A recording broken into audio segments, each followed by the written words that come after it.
Аялдыда асылжандар, баршаларыңызды 8 наурыз халықаралық әйелдер күні мейрамымен құттықтаймыз. Мейрамға орай бастауыш сынып оқушылары, аналарға, апайларға, осы мектеп жындағы барша қыздарға арнап тәрбие сағатын әзірлеген, сол тәрбие сағатымызды ашуға рұқсат етіңіздер. Бұл тәрбие сағатымыздың мақсаты кішкентай оқушыларға 8 наурыз мейрамы туралы ұғымдарын кеңейту, аналарға деген құрмет қадірін одан әрі жетілдіру, мейірімділікке, кішіпейілдікке, ізеттілікке тәрбиелеу болып отыр. Енді тәрбие сағатымызды жалғастырамыз. Әрбір үйдің еркесі сәлем бердім қыздарға. Біз гүлдеріміз көбейекпіз, сәлем бердік бас киіп. Ер жігіттер, аман есен жүріңдер. Біз аман сау жүреміз, сізге соны тілейміз.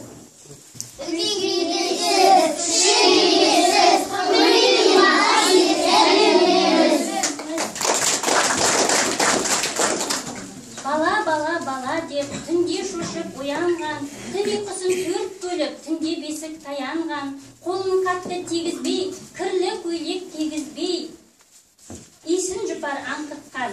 Бұл кім? Ана. Не деген мейірлі, не деген шапағатты сөз. Осынау 3 әріптен құралған сөздің түп төркінінде қаншама ұлы сезім жатыр. Олай болса, бүгінгі біздің тәрбие сағатымыздың тақырыбы да айналайын, ақ анам деп аталып отыр. Барша аналарды мейрамымен тағы да құттықтаймыз. Болашақтан есе берсін тәттілік, арналсыншы аналарға ақ тілек. Елдің сәні, болашағы аналар, шын жүректен құттықтаймыз. Бақ тілектей отырып, тәрбие сағатымызды жалғастырамыз.